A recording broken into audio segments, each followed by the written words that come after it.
it started to took a toll on me. Most especially with the line of work I'm in. So, I'm in sales and my day-to-day would be meeting people, meeting clients. It's taking my confidence. Why now?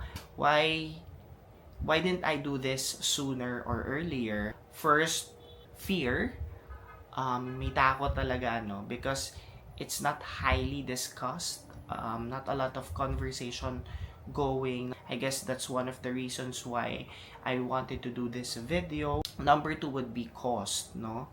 So maybe nakaluwag-luwag na rin tayo, no? Doing hair transplant is not a cheap procedure. That's why siguro medyo natagalan or that's why I'm just doing this now. And of course, yung stigma, as mentioned earlier, most especially dito sa Philippines, hindi siya masyadong napag-uusapan. At some point, nakakahiya nga siyang pag-usapan, even with family and friends.